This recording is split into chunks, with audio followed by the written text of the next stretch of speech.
tal? Tengan todos muy buenos días. Qué gusto que puedan acompañarnos en Acción 10 en la mañana. Luego de esta primera jornada de Juegos Olímpicos, pues ya estamos listos en Acción 10 en la mañana. Recuerde que estamos con horarios especiales. Jocelyn Medrano es quien les saluda, conmigo Odili Vargas y Jimmy Romero, ya listos para informarles hoy día. Buenos días, Odili. Muy buenos días, Jocelyn Medrano, amigos y amigas televidentes. Dios nos bendiga siempre en este 9 mes, estrenando agosto. Ya estamos a 2 de agosto del año 2021. Es Jimmy Romero quien inicia con las informaciones. Muy buenos días. Muy buenos días. Bueno, vamos a iniciar el detalle de nuestras informaciones presentándoles una noticia, y es que 8 funcionarios fueron sancionados por la Unión Europea. Veamos por qué en el siguiente reporte que nos ha preparado Xochitl Mendoza. Entre la lista de los sancionados figura la vicepresidenta de la República y esposa del presidente Daniel Ortega, Rosario Murillo. Según el Consejo de la Unión Europea, la funcionaria es responsable de graves violaciones de los derechos humanos o de acciones que socavan la democracia y el Estado de Derecho en Nicaragua.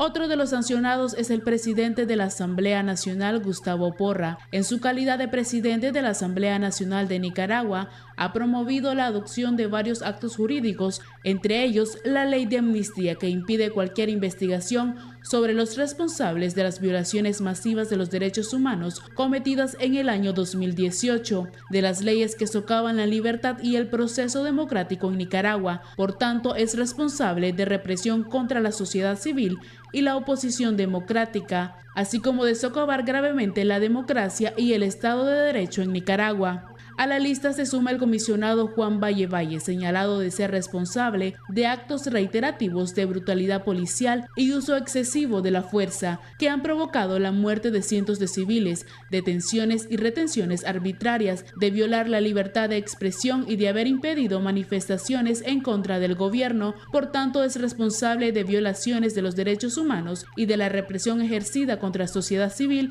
y la oposición democrática en Nicaragua. La fiscal general Ana Julia Guido fue sancionada por enjuiciamientos por motivos políticos de numerosos manifestantes y miembros de la oposición política. Creó una unidad especializada que inventaba acusaciones contra manifestantes y presentaba cargos contra ellos.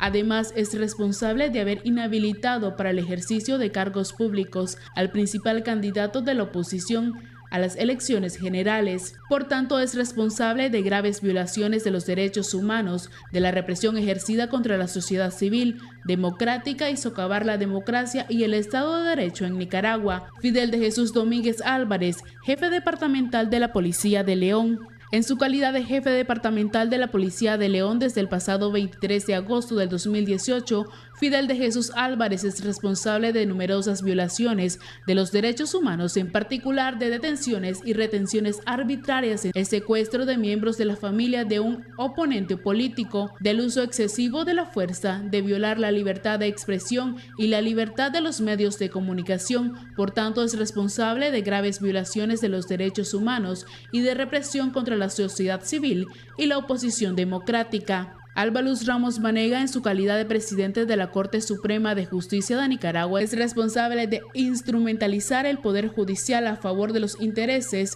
del gobierno de Daniel Ortega, tipificando penalmente de forma selectiva las actividades de la oposición y perpetuando el patrón de violaciones de derechos a juicios justos, detenciones arbitrarias e inhabilitando de partidos políticos candidatos de la oposición. Por tanto, es responsable de violaciones de derechos humanos, de represión contra la sociedad civil y la oposición democrática, asimismo de socavar gravemente el Estado de Derecho en Nicaragua. Juan Carlos Ortega Murillo, hijo del presidente Daniel Ortega y de la primera dama y vicepresidenta de la República Rosario Murillo, director de Canal 8, una de las principales cadenas de televisión propagandista, y líder del movimiento sandinista 4 de Mayo, en calidad de tal ha contribuido y restringido la libertad de expresión y la libertad de los medios de comunicación, ha amenazado públicamente a empresarios nicaragüenses que se oponen al gobierno de Ortega. Por tanto, es responsable de socavar la democracia y de represión contra la sociedad civil de Nicaragua. Al ser hijo de la vicepresidenta Rosario Murillo, está vinculado a personas responsables de graves violaciones de derechos humanos y de la represión contra la sociedad civil nicaragüense. Bayardo Arce, en su calidad de asesor económico del presidente Daniel Ortega, ejerce una influencia considerable en las políticas del gobierno de Ortega, por tanto está vinculado a personas responsables de violaciones de derechos humanos. Las medidas van dirigidas contra las personas, están concebidas como modo de no perjudicar a la población nicaragüense. Ahora son un total de 14 las personas que se les han aplicado medidas restrictivas. Quienes figuran en las listas de las sanciones son objeto de inmovilización de bienes. Además, los ciudadanos y las empresas de la Unión Europea están sujetos a la prohibición de poner fondos a su disposición. Asimismo, están sujetas a la prohibición de viajar, lo que les impide entrar al territorio de la Unión Europea o transitar en él. Xochitl Mendoza, Acción 10. Y en otras informaciones, un motociclista muere y su hermano resulta con serias lesiones luego de estrellarse contra la parte delantera de una camioneta. Esto ocurrió en el kilómetro 12 de la carretera sur. Veamos el reporte que nos tiene Ronald Rodríguez Solís. El motociclista José Bismar Parrales Aguilar, de 29 años, murió la noche de este domingo y su hermano Christopher Parrales resultó con graves lesiones en su cuerpo luego que se estrellaran en la parte delantera de una camioneta que iba en marcha en el kilómetro 12 de la carretera sur. Según testigos, la imprudencia fue por parte del motociclista que supuestamente intentó aventajar sobre la doble raya amarilla, invadiendo la preferencia del conductor de la camioneta hasta estrellarse en la parte delantera. Si vos mirás, ahí está la camioneta, ahí puedes agarrar el cross, ahí. ¿Iba solito usted? Sí, yo ando solo, hermano. El otro solo llevaba fractura en su rodilla. Rodilla izquierda. Sí, él iba consciente y todo. Él incluso estando en el suelo, él decía que le dieran auxilio a su hermano, que era el que estaba más grave. Pero él estaba consciente todavía. De acuerdo a información de familiares, los dos hermanos involucrados en el accidente regresaban de una gallera en Diriamba y se dirigían a su casa ubicada en el barrio Venezuela, en Managua. Sí, intentaron entajar y venían a exceso de velocidad. Sí, venían, y ellos vienen de Diriamba, dice, jugar gallo. Eso es lo que escuchamos, sí. ¿Son hermanos? Sí, son hermanos los dos. Al sitio de la tragedia llegó la esposa de la víctima mortal, quien no daba crédito a lo sucedido. En medio de su dolor manifestó que su esposo la había llamado para decirle que amaba mucho a su pequeña hija. ¿Por qué tanto que quería a tu niña? Ay, Diosito, ¿por qué no? El cuerpo de José sería trasladado al Instituto de Medicina Legal, mientras su hermano Christopher fue llevado a un hospital capitalino. Con imágenes de José Ángel Díaz, en Acción 10, Ronald Rodríguez Solís. Cambiamos totalmente de tema. Mientras devotos de Santo Domingo lo veneraban a puertas cerradas en la iglesia de la Sierrita, otro grupo de feligreses que acompañó su réplica no se les permitió la entrada a la iglesia del mismo nombre en la vieja Managua. Veamos a continuación más detalles. Pasado el mediodía de este 1 de agosto, la imagen del Mocito réplica de Santo Domingo llegó a la iglesia Santo Domingo en el barrio 19 de julio. La sorpresa fue para los devotos cuando intentaron ingresar al templo y esto no se les fue permitido. Pues para mí no está correcta, porque el santo es de todos nosotros. La iglesia es de todos nosotros, no es del gobierno, no es de principiados, ni ricos ni pobres. Todos en general somos dueños de la iglesia. Y nosotros como promesantes queremos entrar a nuestra iglesia porque es de nosotros. Aquí no manda ni gobierno, ni política, ni nada. Aquí es el pueblo. ¿Qué es lo que les dijeron cuando ustedes querían ingresar? Solo nos pusieron ahí como que fuera la muralla china de policía y no nos dejaron de entrar. Todos nos dejaron afuera. Sí, y no es correcto, para nosotros no es correcto. Que no quiere vivir en iglesia porque todos nosotros, nuestro pueblo, queremos a Santo Dominguito. Queremos un bien para el pueblo, no queremos un mal. No dejaron entrar en la iglesia. En todo el mundo aquí estamos pagando promesas nosotros, aquí estamos. Somos votos de Santo Dominguito. La verdad no, porque es nuestra tradición del país, ¿verdad? Pero no podemos hacer nada. La devoción con la que los promesantes acompañaron el recorrido se volvió enojo y frustración. Reclamaban agentes de la policía el porqué de la medida. El ambiente se tornó aún más tenso cuando efectivos de la Policía Nacional golpearon a los participantes, en su mayoría en estado de ebriedad, que querían ingresar a la iglesia.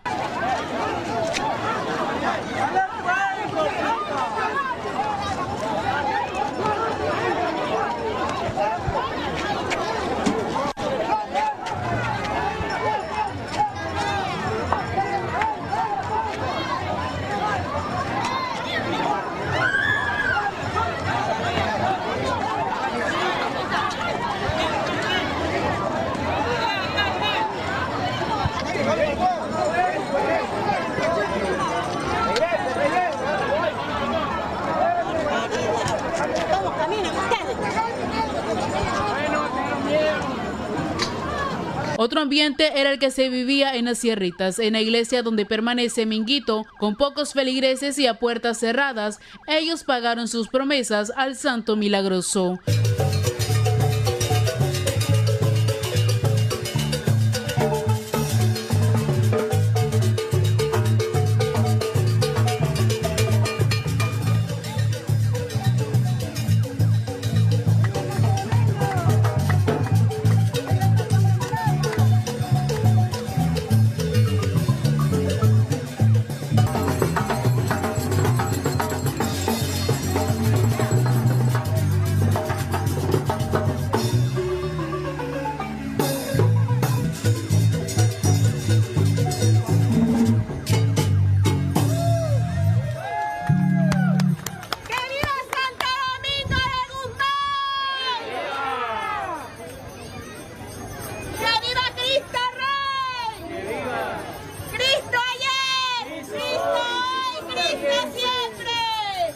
Con imágenes de Roger Sánchez, Xochitl Mendoza, Acción 10.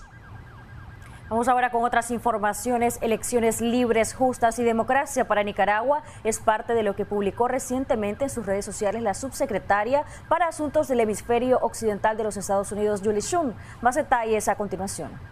Julie Chun, subsecretaria de Estados para Asuntos del Hemisferio Occidental del Departamento de Estado de Estados Unidos, publicó varios tuits donde señala que la comunidad internacional observa con alarma cómo el gobierno Ortega Murillo ha negado cada vez más los derechos humanos a los nicaragüenses, ignorando los llamados para crear condiciones para las elecciones libres y justas. La subsecretaria de Estados en otro tuit mencionó que a medida que se aproximan las elecciones en noviembre, el gobierno de Nicaragua intensifica más la violación y represión contra periodistas, líderes de la oposición y sociedad civil, logrando detener cerca de 150 personas por participar en protestas pacíficas y competencias políticas. El gobierno estadounidense compartirá historias de algunos encarcelados por quienes trabajarán para lograr una Nicaragua libre, justa y democrática. La funcionaria concluye su tuit con una pregunta: ¿por qué están encarcelando a gente inocente Ortega y Murillo? Para Acción 10, Marjorie Vargas. Continuamos con más en Acción 10 en la mañana y estamos listos en nuestro segmento Debates y Soluciones. Para acompañarles hoy día, recuerde que puede sintonizarnos a través de la televisión, pero también, por supuesto, a través de nuestras redes sociales. Nos encuentra como Canal 10 Nicaragua. Jimmy, hoy ya tenemos a nuestro invitado y vamos a conversar con él acerca de las elecciones en nuestro país y las opciones de candidatos que tienen los nicaragüenses. Así es, Jocelyn, muchas gracias, don Edgar, por acompañarnos acá en Debates y Soluciones de Acción 10 en la mañana. ¿Cómo valora todo este escenario político previo al proceso electoral que se estará realizando en Nicaragua el 7 de noviembre? Y bienvenido. Bueno, mira, yo quisiera, tocar tres puntos que son entrelazados, pero cada uno tiene sus consideraciones. Vamos a ver si el tiempo del programa me permite expresarlo, ¿verdad? En primer lugar, quiero expresarme referente a los partidos políticos, ¿verdad? Yo veo que prácticamente partidos de oposición, usando la palabra por alguna referencia, porque realmente no todos encajan ahí exactamente, se puede ver que hay tipos y tipos de partidos de oposición. Por un lado vemos los grandes, que son PLC y C por L, ¿verdad? Que son partidos pues, que tienen una base grande y que tienen mucho impacto, mucha relevancia en la sociedad. A ese respecto, pues tengo que decir, por ejemplo, que el PLC es una consideración o análisis de carácter personal, ¿verdad? El PLC yo lo veo como un partido desprestigiado, sobre todo a partir del pacto. El pacto prácticamente le hizo mucho daño, no solo a Nicaragua, sino al mismo partido. Por otro lado, lo veo menoscabado.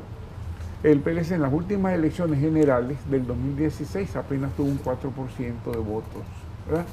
Cuando había sido un partido que llegaba hasta 60% de votos en otras elecciones. Luego lo veo actualmente convulso, inmerso en una serie de situaciones que realmente le hacen contrapeso. Por un lado, destituciones de gente que tiene cargos en las estructuras del partido, a nivel departamental, a nivel municipal. Por otro lado, renuncia, gente que no está contenta con la conducción que está llevando la actual directiva del partido, han renunciado. Por otro lado hay denuncias de lo que llaman ese modo de actuar, digamos, arbitrario de parte de las autoridades, de imponer cargos, de imponer sanciones, ¿verdad?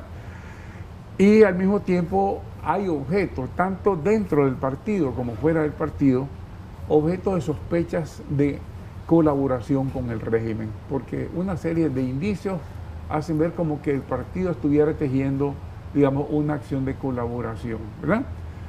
Vamos al C por L.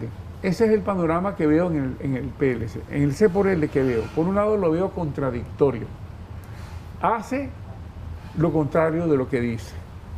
En un momento dado dice que los candidatos a presidente y vicepresidente y diputados no van a ser del partido, que el partido no va a proponer. En otro momento dado, precisamente pone candidatos del partido. Eso obviamente que causa no solamente, digamos, en la gente un poco, digamos, de rareza, sino que también de molestia, ¿verdad? Lo veo oscilante.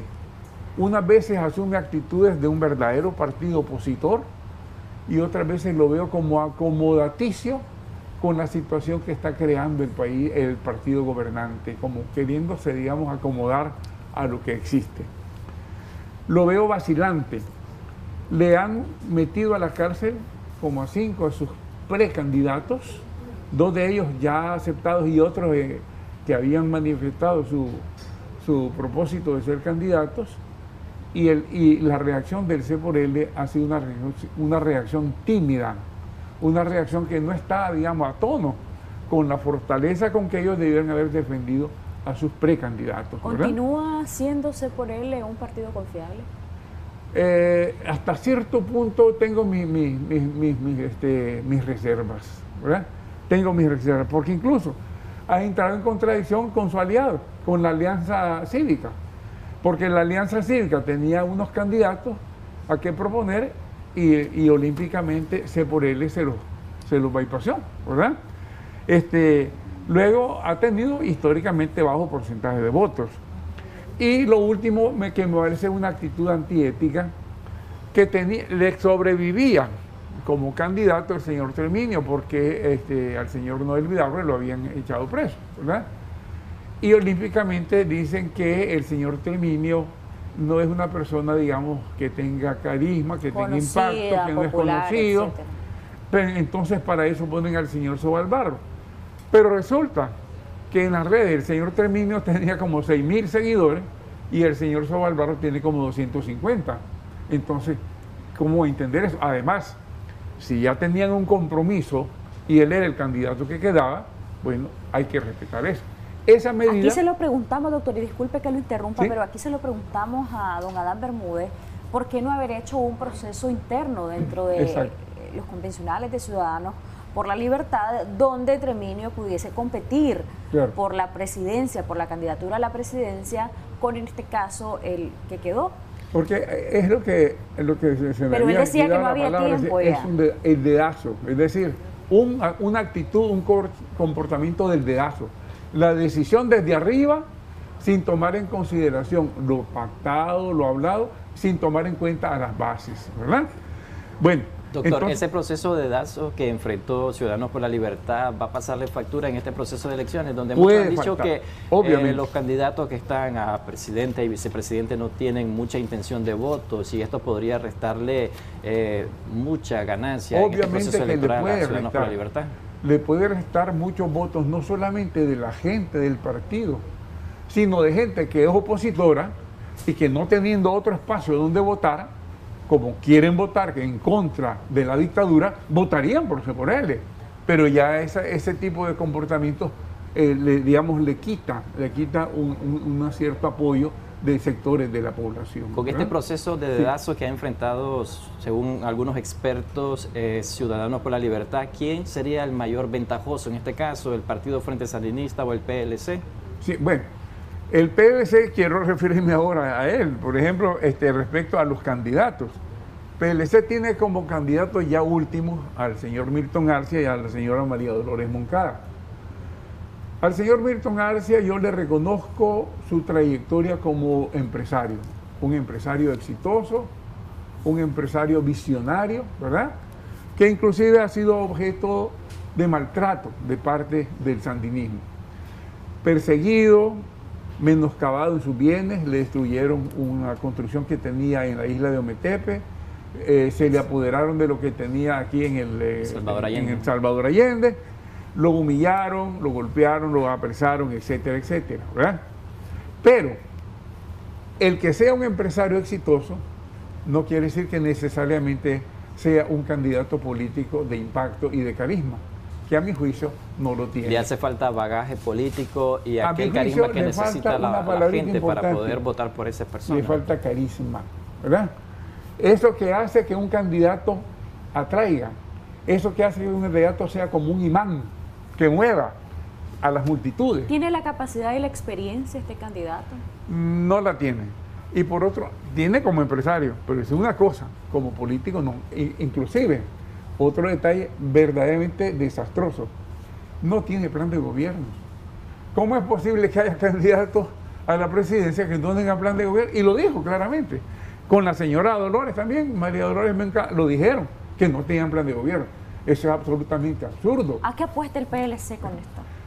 Para mí que están apostando a sobrevivir y a obtener unos cuantos votos, ¿verdad? ¿Y Ciudadanos por la Libertad? ¿Qué nos puede decir usted de los candidatos de esa fórmula, doctor Parrales, que ha causado polémica, sobre todo porque, pues, por la designación de la fórmula del señor Sobalbarro? Bueno, que acá Adán Bermúdez dijo que había sido, pues, decisión de él al final, de las candidatas que habían, pues, elegir a quien lo iba a acompañar como fórmula, en este caso Berenice Quesada, una ex ministra. Mira, al señor Sobalbarro, que lo conozco normal de cara, pues nunca he tenido mayor encuentro con él. ¿Cómo lo veo? Este es el perfil que veo yo. Una persona taciturna, una persona tímida, una persona indecisa, ¿verdad?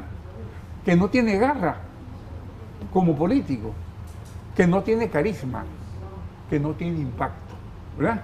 Entonces, si tenemos un candidato a presidente de ese talante, yo creo que en una contienda, en una, digamos, acción de propaganda, ahora que empiece el proceso eleccionario, bueno, habrá que ver, espero pues equivocarme, pero por los indicios, por lo que yo percibo, me parece que el señor no tiene mayor capacidad de arrastre, ¿verdad? Ahora, la señora, la joven Berenice Quesada, es una joven bonita, es una joven inteligente, ¿verdad? Pero no tiene ni experiencia de vida, ni por su juventud, ni experiencia política. Entonces, digo yo, con estos candidatos, ¿a dónde van? ¿A qué apuestan ellos? ¿A qué apuestan exactamente? ¿Ya? Porque también la señora Dolores del PLC es una señora conocida dentro del partido, pero desconocida totalmente fuera del partido. Y por otro lado, según vi en las redes, es la jefa de despacho de la Contraloría General de la República, lo cual siembra en la gente duda sobre su condición de opositora, porque es cierto que mucha gente del PLC está en cargos en el Estado por razón, digamos, de los acuerdos que hubo, ¿verdad? Pero que pongan como jefe de despacho a uno del PLC en una institución de tanta importancia como la Contraloría, me da un poquito, digamos, por lo menos me deja un interrogante, ¿ya? Digo yo, ¿qué pasará aquí? ¿Será de un PLC no solamente acomodaticio, sino de un PLC colaboracionista? Adán Bermúdez defendió acá el hecho de las decisiones que se tomaron en Ciudadanos por la Libertad, diciendo que no había tiempo para otras opciones y para otros procesos.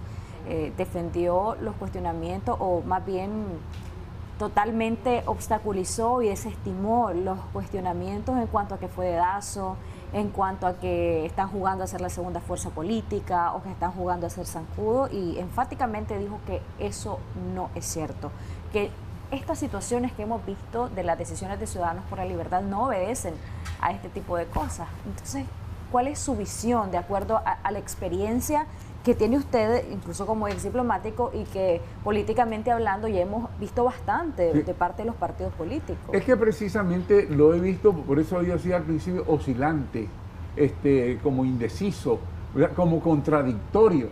porque hace unas cosas o dice unas cosas y hace lo contrario, ¿ya? Entonces, todo eso creo que menoscaba la imagen del partido como tal. Ahora, hay una cosa cierta, de los dos que son los partidos pues de más representatividad para la lucha, creo que ese por él, pues, con todo y todo, es el que tal vez podría captar más votos, ¿ya? Porque al PLC habrá que ver cómo va a quedar, porque inclusive cuando estaba activa la coalición nacional, mucha gente del PLC en los departamentos y en los municipios había manifestado que apoyaba a la coalición nacional. Habrá que ver si ahora apoyan al PLC, ¿verdad? Eso está por verse. Doctor, a su criterio, tanto el Partido Liberal Constitucionalista como el Partido Ciudadano por la Libertad le queda mucho a deber a la población nicaragüense en este proceso electoral. Muchos creían de que iba a haber una solidificación de la oposición nicaragüense y así se podría derrotar al partido Frente Sandinista. Desgraciadamente los egos y los intereses se anteponen y la tal unidad nunca se dio, desgraciadamente, ¿verdad? Y la unidad era digamos, la clave para ser una oposición con fuerza y para ser una oposición que verdaderamente le ganara la partida al Frente Sandinista. ¿Prevaleció más los intereses personales de cada partido así político? Es. Vemos otro nivel de disque opositores, ¿verdad? APRE, ALN, PLI, Camino Cristiano. ¿Qué son?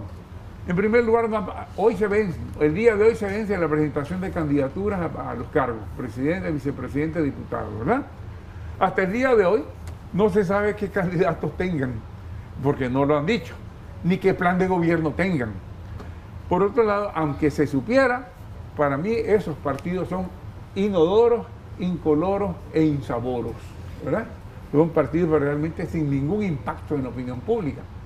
Inclusive, yo me atrevo a pensar que si se les aplicara lo que establece la ley electoral acerca de los requisitos para la existencia como partidos, no llenarían los requisitos todos necesarios y tendrían que cancelarlos como partidos políticos, ¿verdad? Y en el caso del Frente Sandinista, ¿qué es lo que se podría esperar el día de hoy? ¿Una sorpresa o más de lo mismo, teniendo como candidato a la presidencia al presidente Daniel Ortega y su fórmula la vicepresidenta de Nicaragua, Rosario Murillo? Por cómo van las cosas, vamos a ver más de lo mismo, ¿verdad?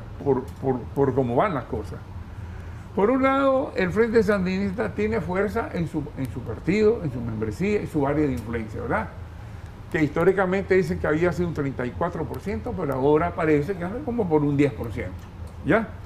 Pero sí tiene a su gente que lo apoya sólidamente. Por otro lado, por sí solo, ¿verdad? Yo no le veo carisma como tal. Lo que tiene es fuerza, lo que tiene es imposición, porque lo que tiene es dominio, pero no le veo un carisma como atractivo en la masa votante, fuera del partido, ¿verdad? Por otro lado, lo veo objeto de repudio. Entonces, ese es el panorama que tenemos. Inclusive, el Frente Sandinista lleva a toda una miríada de grupitos que se le han pegado, que no representan absolutamente nada, que son partidos satélites. Lo voy a enumerar: el Partido Liberal Nacionalista, el Partido Unidad Cristiana, el Partido Alternativa por el Cambio, el Partido Resistencia Nicaragüense, el Partido Multiétnico Indígena, el Partido Movimiento Yasti Tasba Marraca Rayanani, el Partido Autónomo Liberal, el Partido Movimiento Indígena Progresista de la Mosquitia. No representan absolutamente nada, ni se les conoce. Yo lo tuve que encontrar buscando en Google, ¿verdad? ¿Cómo se llamaban? Y otros movimientos que se llaman movimiento Alianza Resistencia Nicaragüense, Movimiento Evangélico de Convergencia, Movimiento Indígena de la Costa Atlántica, Liberales Constitucionalistas de Convergencia, Movimiento Liberal Constitucionalista Independiente.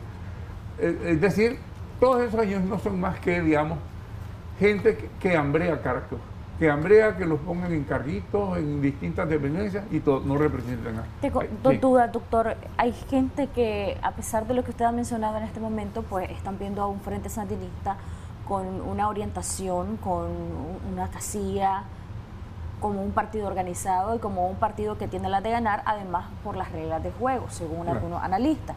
Sí. Y por otro lado, quisiera preguntarle, ¿realmente a la oposición, llamada oposición, PLC y Ciudadanos por la Libertad, tenían mejores opciones de candidatos que los que han definido hasta ahora? Para mí, las mejores opciones de candidatos están presos.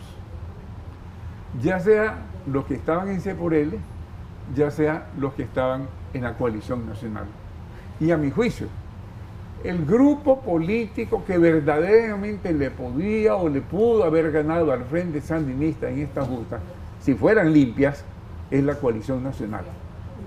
La coalición nacional tenía candidatos de calidad, candidatos de impacto, ¿verdad? Porque para mí se necesita eso, tener algo que pegue en el pueblo. Entonces deberían haberse retirado del proceso electoral Ciudadanos por la Libertad por el hecho de que sus considerados precandidatos están detenidos. Bueno, mira, realmente para mí lo que yo veo es que el Frente Sandinista ha venido tejiendo el fraude poco a poco, con una serie de elementos, ¿verdad? Primero, nombran los magistrados al Consejo Supremo Electoral, todos del partido. Luego hacen unas reformas llamadas, que no son reformas, sino contrarreformas a la ley electoral. Todo el aparato administrativo del Consejo Supremo Electoral lo controla el Frente Sandinista. Los poderes del Estado los controlan.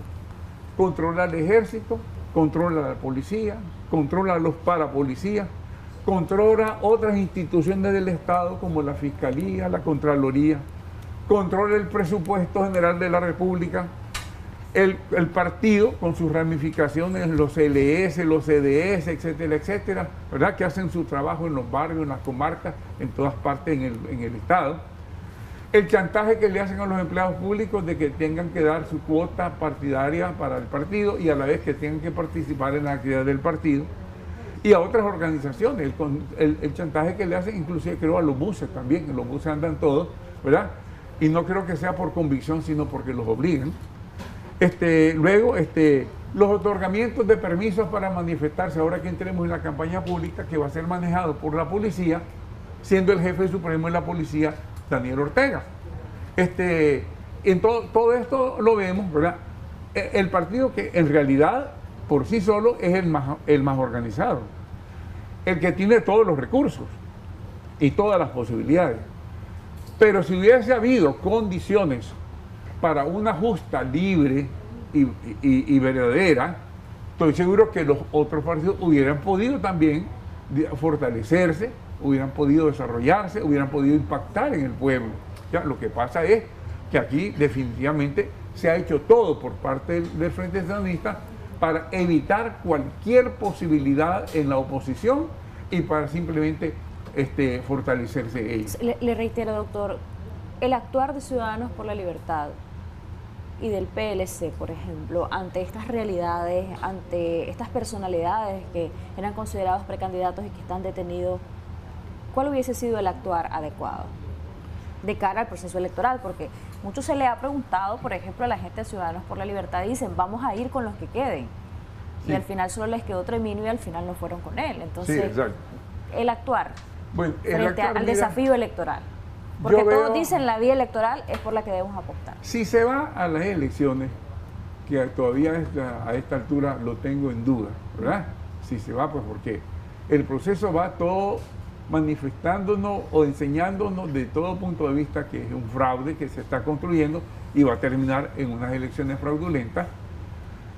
Entonces, en este momento habría que decir, bueno, ir a las elecciones, hay que pensarla bien, porque ir a dar mi voto para que después sea simplemente, digamos, utilizado como propaganda de que hubo una elección y que ganó el que tuvo más votos, ¿verdad?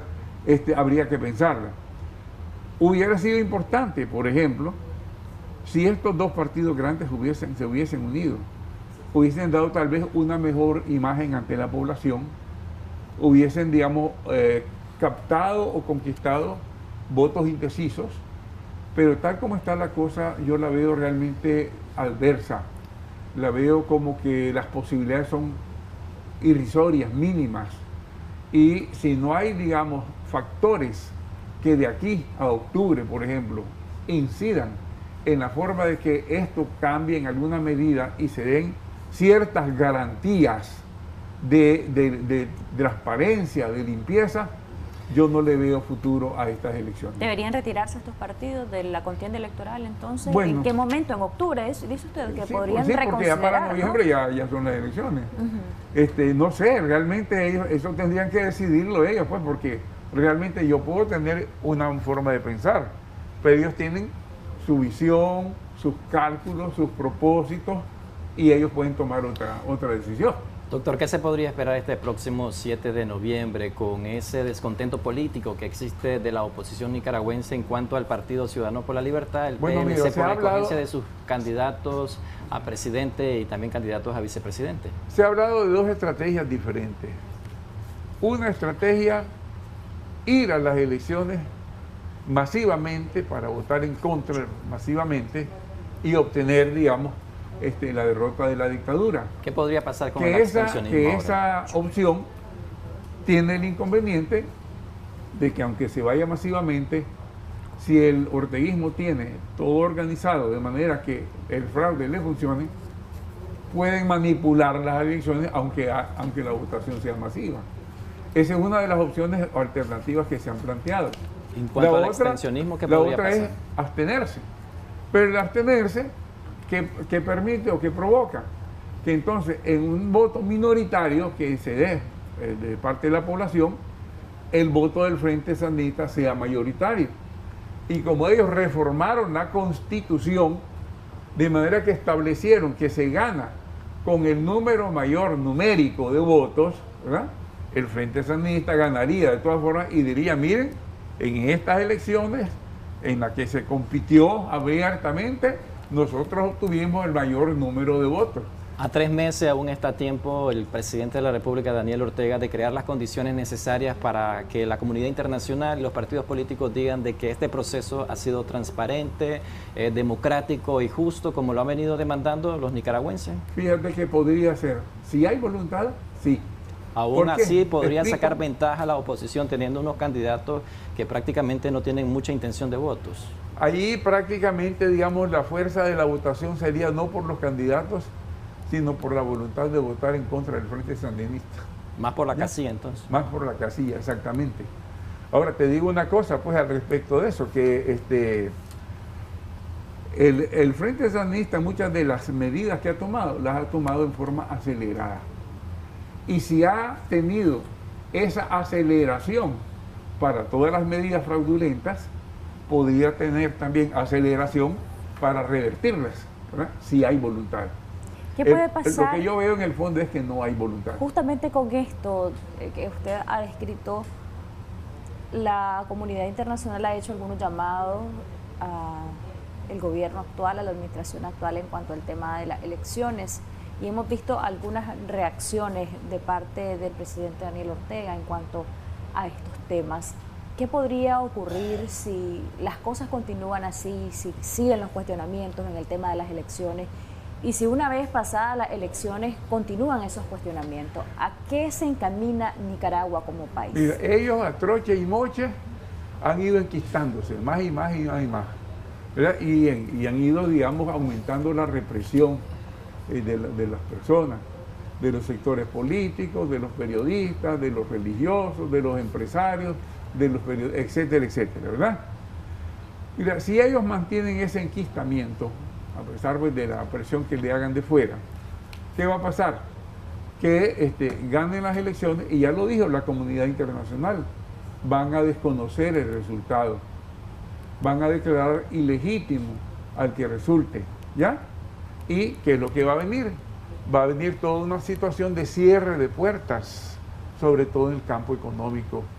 Cierre de cooperación, cierre de financiamiento, cierre de préstamos, cierre de donaciones, y en el fondo sufre el pueblo todo, porque los efectos de eso se van a dar. Si ya de por sí actualmente estamos viviendo una situación económica que aceleradamente se va tornando más y más difícil, ¿verdad?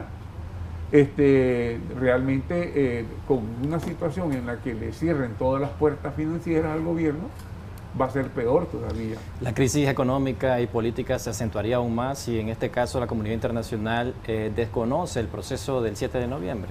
Lo desconocerían, de ahí ellos lo dijeron. Si no se dan las reformas necesarias para garantizar unas elecciones transparentes y limpias, van a denunciar el resultado como elecciones fraudulentas y van a considerar al gobierno que resulte como ilegítimo. ¿Cuánto tiempo se vería palpable esa situación que Nicaragua enfrentaría si se empieza a desconocer el proceso? Yo creo que casi de inmediato. Una vez que ya dado el resultado de las elecciones, ¿verdad? Casi inmediato empezaría, digamos, toda la escalada exterior de cerrar puertas, para, digamos, hacer de ver al gobierno el descontento y la molestia por lo sucedido. Aquí estamos a punto de concluir, doctor, pero a su juicio, ¿tiene alguna posibilidad o muchas posibilidades los sectores de oposición representados en los partidos políticos que conocemos hasta hoy ya tienen a sus candidatos de manera oficial? ¿Tienen alguna o muchas posibilidades de ganar las elecciones? Tomando en cuenta las realidades y las realidades de ellos como partido, los cuestionamientos de ellos. Hablando en términos hipotéticos y hablando con sentido de esperanza, ¿verdad? Podría ser que se por él ganar las elecciones si la gente, si la población, pese a todo lo que hemos descrito aquí de lo que es el PLS, su indecisión, sus contradicciones y todo eso, no teniendo otro espacio para dónde depositar el voto y queriendo depositarlo en contra del régimen, lo depositarían ahí. No creo que lo depositen en el PLC, sí lo depositarían en C por L como casilla, ¿verdad? Pese a los candidatos. Muchas gracias, doctor Parrales. Sus conclusiones y recomendaciones en este último minuto acá en nuestro segmento de Debates y Soluciones. Agradecemos su tiempo y el tiempo de espera también, porque por el tema de los Juegos Olímpicos estábamos planeando iniciar a las 7 de la mañana con la revista, pero pues como se extendieron tuvimos que entrar más tarde. Sí, gracias a ustedes, ¿verdad? Muy amable por invitarme y por poder compartir mis ideas y mis reflexiones con el pueblo nicaragüense. Sus recomendaciones, sus conclusiones en cuanto a este y a algunos otros temas que se nos hayan quedado. Miren, como yo soy optimista pese a toda la adversidad, yo diría a la población, en vez de optar por el camino de la abstención, que le daría mayor posibilidad de una victoria contundente al frente sandinista, ¿verdad? Al no haber una masa de votos adversos, que se vaya a votar. Y que se vote en contra del Frente Sandinista. Que se vote por la opción, la casilla, que pueda, digamos, recoger todo ese número de votos y que pueda permitir la victoria del pueblo. Es la única posibilidad que tenemos en el aspecto o en el campo de las elecciones. Muy agradecido, doctor, por acompañarnos acá en Debates y Soluciones. Vamos a hacer una pausa comercial, ya regresamos con más información y entretenimiento en Acción 10 de la mañana.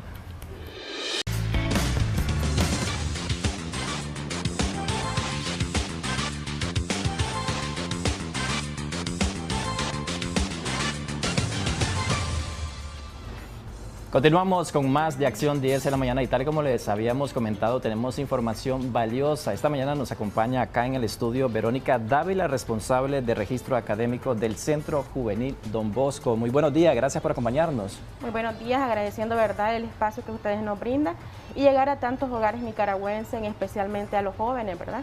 El Centro Juvenil Don Bosco actualmente está cumpliendo 65 años al servicio de la juventud.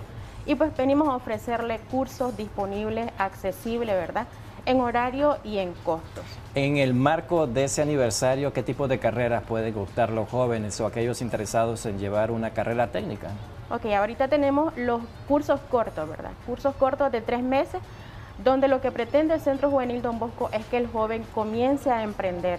Y si no, ¿verdad? No tiene ese espíritu de emprendimiento, nosotros pues buscamos empresas con las que tenemos alianzas para hacer ciertas pasantías y posterior, pues en un determinado tiempo con la empresa, cuando les guste el trabajo de los jóvenes, pues sean contratados. Fuera de cámara me comentaba que son 6 carreras técnicas las que están ofreciendo.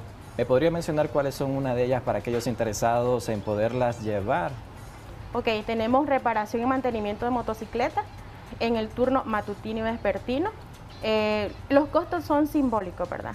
Se cobran $10 de matrícula y $10 de mensualidad. Si el joven ahorita en este momento no tiene los $10 de la primera mensualidad, nosotros podemos hacer una espera, pero queremos al joven ya integrado en nuestro Centro Juvenil Don Bosco, ¿verdad? ¿Tiene que haber cursado algún tipo de estudios universitarios o ya sea de la secundaria? No, con el 6º grado ellos aprobados ya pueden ingresar, pero las edades sí son de 16 a 29 años de edad. ¿Cuánto tiempo dura cada curso? Dura 3 meses. 3 meses. 3 meses. ¿El centro en sí los ubica en alguna área específica, algún centro laboral para que desarrollen sus habilidades? Nosotros tenemos alianza, ¿verdad?, con las empresas, y posterior a esto, ellos tienen un taller de capacitación que se llama el taller de búsqueda de empleo, donde hacen su currículo y preguntamos a los docentes, ¿verdad?, por orden, quiénes son los que tienen mayor capacidad. Inmediatamente vamos ubicando con las empresas que nos llaman solicitando este tipo de jóvenes, ¿verdad?, con esas características. Para aquellas personas de escasos recursos que están interesados en llevar uno de estos cursos técnicos, ¿pueden optar a becas o el centro no tiene opción de becas o cómo podrían hacer? De hecho, como nosotros le decimos, es un precio simbólico, ¿verdad?, lo que estamos otorgando a estos jóvenes.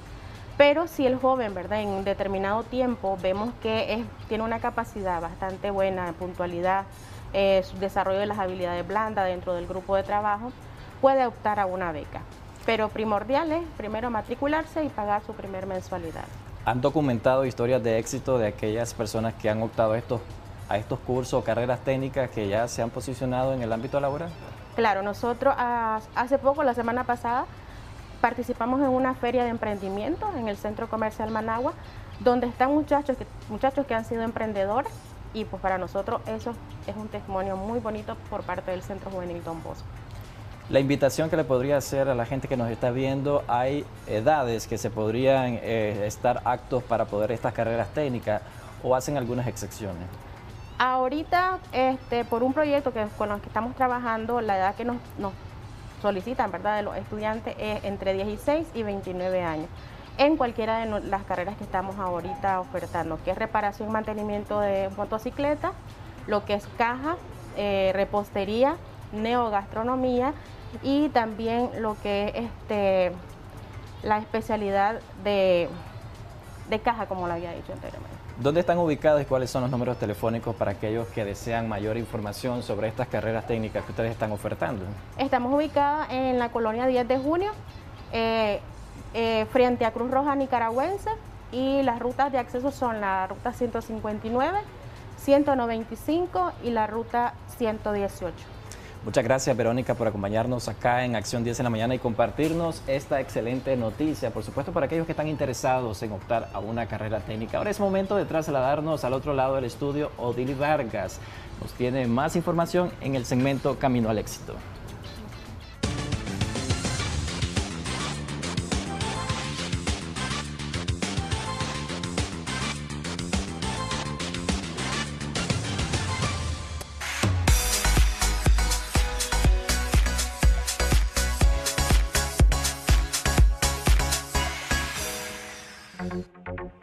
Hoy en día algunas empresas han presentado desequilibrios que ponen en riesgo su crecimiento y desarrollo. Para empezar hay que definir quién es un jefe y quién es un líder. El jefe está definido por la máxima autoridad de la empresa, encargado de dar órdenes para que sus empleados las acaten. Sin embargo, para esto existe cierto nivel de disgusto para los trabajadores por el hecho de que los jefes toman como punto de partida ilimitante en ordenar asignaciones. En cambio, el líder es quien busca las estrategias para sus colaboradores y el trabajo final sea más eficaz en conjunto. Pero esta cualidad es algo que no todos lo tienen. Es importante tener visión empresarial e innovadora que permita brindar confianza y las herramientas básicas para mantener a flote a su empresa.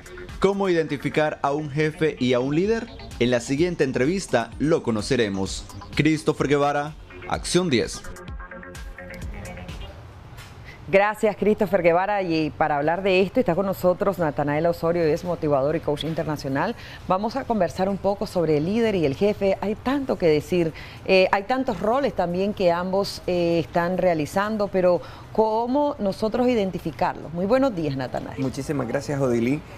Este es un tema muy bonito porque a nivel mundial estamos careciendo de liderazgo. Hay un problema enorme hay muchos más jefes que líderes hoy en día y eso ha causado de que las personas se sientan inconformes en sus trabajos, en las empresas, porque sencillamente el liderazgo es esencial para que el funcionamiento de una empresa o de una institución sea excelente. ¿Por qué? Porque el jefe no solo es que ordena, sino que está impuesto. Un jefe que no es líder es solo una imposición de alguien adicional. Entonces la gente está obligada a obedecerlo. En cambio, al líder, la gente quiere obedecerlo y seguirlo y acompañarlo, entregarle sus fuerzas porque ellos lo aprecian. Y es muy diferente a un jefe. Un jefe, si ustedes escuchan de una persona de que hablan mal, de que las personas hablan mal de su jefe, es porque no es... Yo sé que hay personas tóxicas en todo lugar, pero cuando se escucha mucho, quiere decir que la persona no es un buen líder, sino que es un jefe normal. Sí, cuando nosotros, y si nos toca también hablar de los roles, porque vos decís bien claro que uno lo hace por, diría yo también, por algo que se debe cumplir en toda empresa, en toda institución, en todo negocio. Pero ¿qué roles deben asumir también para como trabajadores uno entender quién podría ser un líder y quién es un jefe y no caer también en la demagogia de algunos? Bueno, mira, primeramente tendríamos que hablar de que cómo está considerada el liderazgo. El liderazgo es como una pirámide y en la punta está el liderazgo, abajo de ello está la influencia. Cualquier persona que no nos influencia producto de cualquier circunstancia o en cualquier momento, quiere decir que no tiene liderazgo. Esa influencia está basada en la confianza. Quiere decir que si un líder no nos brinda confianza, nosotros no lo vamos a considerar nuestro líder. Y eso es muy importante porque a veces nosotros pensamos de que esta persona tiene el liderazgo porque la gente lo obedece. No necesariamente, a veces es porque quiere mantener su trabajo las personas, pero nunca lo hacen bien como cuando lo harían con un líder. Ahora, debajo de esta palabrita llamada confianza existe algo que se llama carácter. Y el carácter es lo que define que si las personas van a confiar sí o no en un líder. Ahora, carácter no es temperamento, no hay que confundirlo. Es que es enojado, no, tiene carácter. No, carácter son principios y valores. Los principios y valores son los que forman el liderazgo alrededor de una persona. Y eso va a estar determinado por qué tanta confianza le infundieron a las personas que estaban debajo de ella. Normalmente los jefes comienzan a perder la confianza. ¿Por qué? Porque solo piensan en ellos. Ahora, un jefe que no es líder va a poner en prioridad, se va a poner en prioridad. Si va a haber un aumento, va a buscar que sea el beneficiado, sea él. Si va a buscar una facilidad para su trabajo, él va a ser el mayor beneficiado. Él va a querer ser el que menos trabajo haga, y va a querer que todo el mundo haga las cosas perfectas sin tener que él hacerlo. Normalmente un jefe va a querer que las personas que llegan a trabajar con él estén listas, estén preparadas, que no necesiten nada. Cuando contratan quieren que la persona sea perfecta y eso es un problema. El líder no. El líder está preparado de ver un potencial y decir, yo puedo trabajar con esta persona va a ser genial.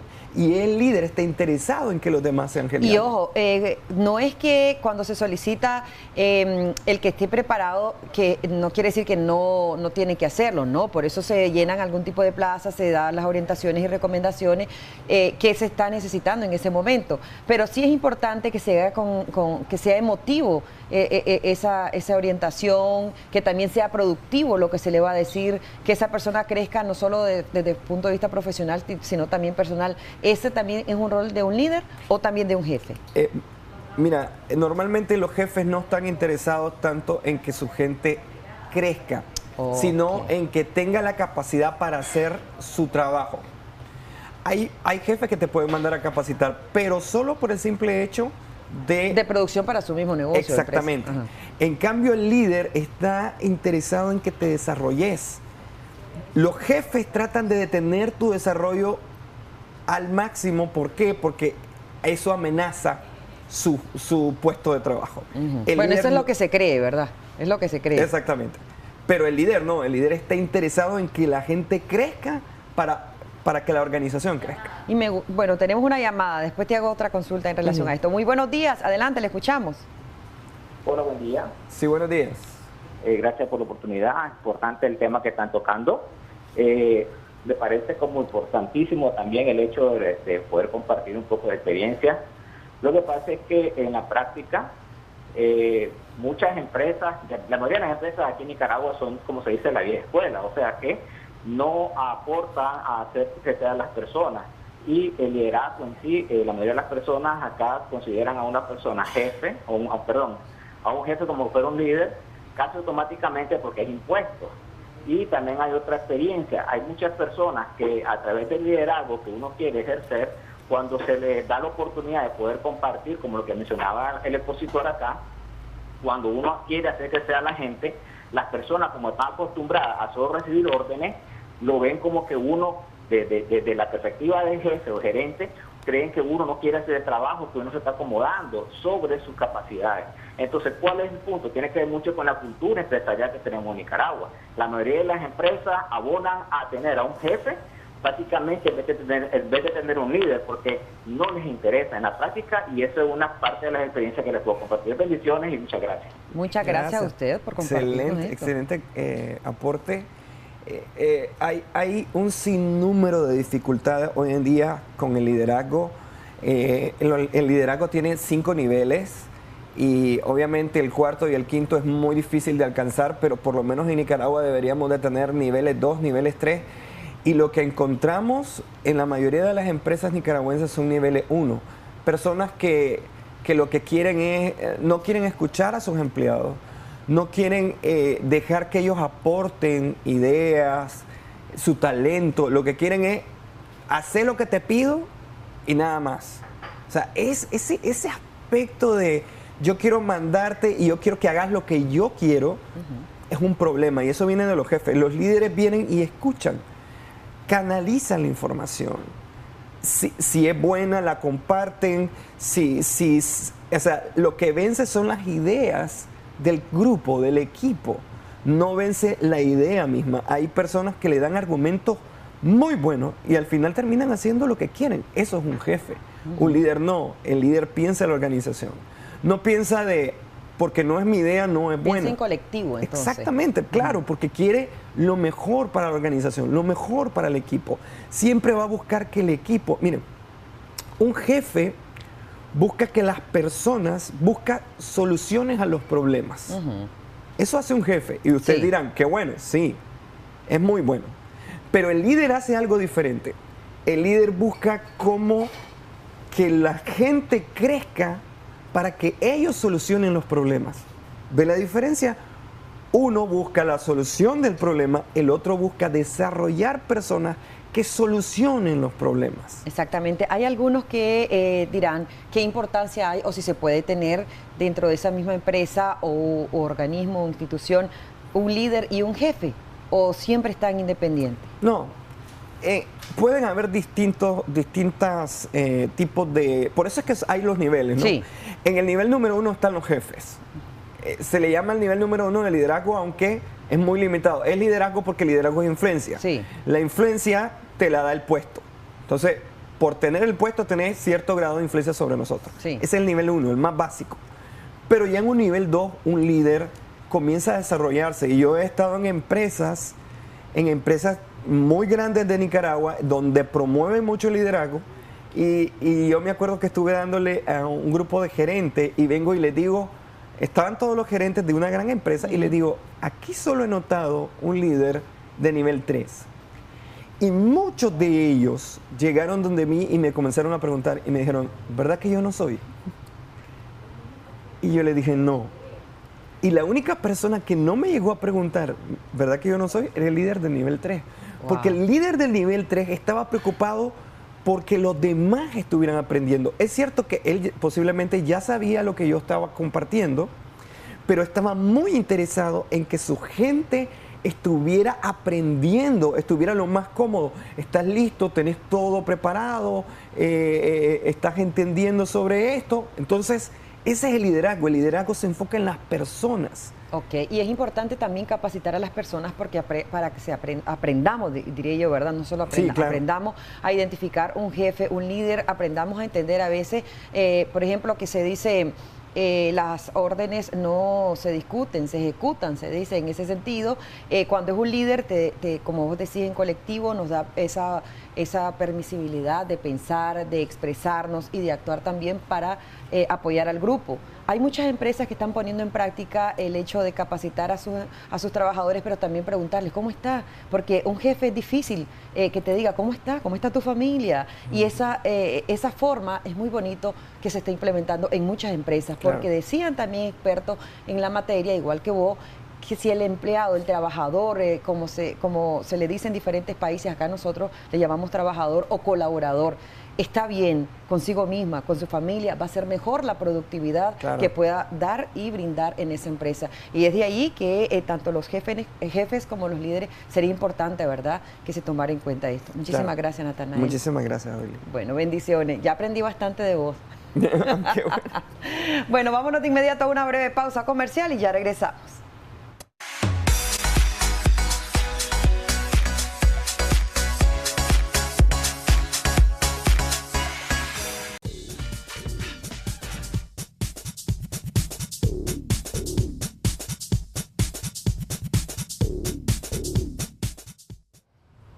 Iniciamos ya el mes de agosto y vamos a saber qué variación ha habido en algunos productos de la canasta básica en relación también al frijol, si ha habido incremento o no en su precio, pero es Christopher Guevara quien nos va a comentar en este momento desde uno de nuestros mercados capitalinos cómo están en este momento esos precios. Muy buenos días, Christopher Guevara, bienvenido a Acción 10 en la mañana. Buenos días, Odili, buenos días, amigos y amigas televidentes. Qué gusto y honor que nos hace usted al permitir llegar hasta la comodidad de sus hogares y llevarles a conocer el precio de los diferentes productos que integran la canasta básica. Iniciamos mes y consigo nos enteraremos si estos tuvieron variaciones o no. Buenos días, mi estimado, regáleme su nombre. Buenos días, varón. Fidel Antonio González, hermano. Regáleme el precio de los perecederos para esta semana. Bueno, para este día, lunes, ¿verdad? Tenemos lo que es la chiltoma, se sale hasta 50 la docena, la grande. Desde 30, un poco mediana, hasta de 20, ahí de las más pequeñas. Lo que es la cebolla se mantiene a 12 córdobas a la libra. ¿La cebolla morada? La cebolla morada, eso es caprichoso. Se da 20, puede darse a menos de 20, vos sabés, es caprichoso. El tomatito ahorita subió, hermano, a 600 la cajilla, de manera que los baldecitos que estaban a 60, hasta 50, hoy se pueden dar de 70 a 80 córdobas. ¿Ves? ¿La variación que tuvo este producto? Esa variación, digamos, estamos hablando de 200 córdobas, 150 a 200 córdobas. ¿La papa? La papa, hermanazo, fíjate que está barata, hay a 10 pesitos, hay a 8 pesos la libra, hay a 12. Eso va dependiendo de la calidad y el tamaño de las papas, pues. Porque hay papas pequeñas porque son más baratas, vos sabés. ¿El ajo, mi estimado, tuvo? El ajo, fíjate que estuvo caro, pero bajó un poco, ya gracias a Dios. Se está dando a 70 la libra, a 35 lo que es una media libra, y las de 3 cabezas andan hasta 15 córdobas. Regáleme su nombre. Franklin Guido, hermano. Don Franklin, regáleme el precio de los granos básicos. Comencemos con el arroz. 12, 13, 14, hasta 17 córdobas el faisán. Se mantiene, ¿verdad? Siempre. Se mantiene la libra. El frijolito, mi estimado. Ese bajó un poco. Tenemos a 15, tenemos a 17. Una excelente noticia. Sí, los frijoles bajaron un poco. Ok, tenemos el azúcar, mi estimado. 13 córdobas la libra. También el aceite también se mantiene a 53. Aunque sufrió un poquito de alza del precio por bidón. Sufrió 20 córdobas, subió. ¿Usted trata de mantener el precio? Tratamos siempre de mantener los precios acá por litro, ¿verdad? El precio está mantenido ahorita. Está a 30 por mayor, 32 por libra. El queso seco, ¿verdad? Seco, queso seco, sí. Y lo que es mozzarella, estamos a 28 ahorita. 28 córdobas. Sí. ¿Al mayor o al al menudeado. Okay. Y también tenemos acá el queso de crema. Sí. Tengo de 24, de 22 y de 30 Córdoba. Okay. 3 calidades. Okay. ¿Se mantiene el precio entonces? Se mantienen los precios. Vale, el precio de pollo para esta semana tenemos el medio pollo a 40, la pechuga con ala a 46, pierna entera hoy tenemos promoción de TikTok a 35. ¿Se mantienen los precios? Sí, se mantiene. Esta semana sí, de momento. ¿Los embutidos, mi estimado? Sí, los embutidos tenemos varios precios. Por ejemplo, la mortadela económica estamos dando a 23 por mayor. Sí.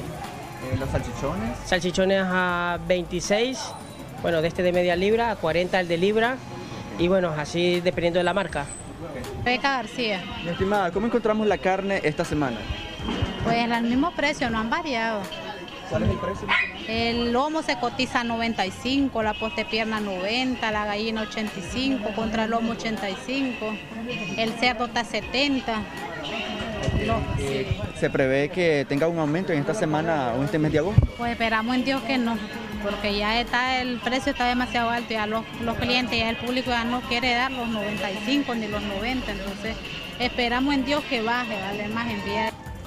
Nosotros ya despidiendo este enlace desde el Mercado Oriental, excelentes noticias para quienes consumimos el frijolito, pues este ha presentado una baja, como ya lo refirió el comerciante de este mercado de Managua. También el ajo, luego de haber presentado un incremento la semana pasada, este fin de semana representó una baja, por lo que usted lo puede adquirir a un precio considerable en este puesto de Managua. Es mi reporte, regreso contigo. Muchas gracias, Christopher Guevara, por esa información. Ya ustedes veían también en casita, vamos a ir acomodando qué productos se pueden o no adquirir de la canasta básica y también mejorar la economía de esa familia. Por eso los empleos y los emprendimientos que están saliendo últimamente, pero siempre Dios nos va a cuidar y nos va a proteger. Vamos a continuación también a presentarles una nota muy bonita de una ciudad nicaragüense, una ciudad también trabajadora, donde hay mucha gente trabajadora, mucha gente emprendedora. Es una de las ciudades coloniales que tiene nuestro país, fundada en 1524. Fue en su momento disputa con otra ciudad si era o no capital de Nicaragua. Pero es Saily Aguilar quien nos va a hablar de qué ciudad se trata. Adelante, Saily.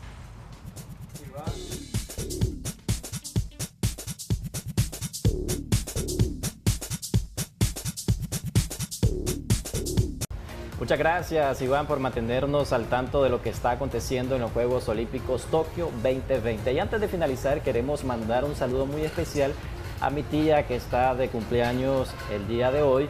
Quiero mandar ese saludo, un fuerte abrazo y un beso también. Sabe que la estimo mucho. Ella es Dora Romero y nos está viendo desde La Paz Centro, León. Muchas felicidades. ¿Tenemos la fotografía? Sí, vamos a poner la fotografía.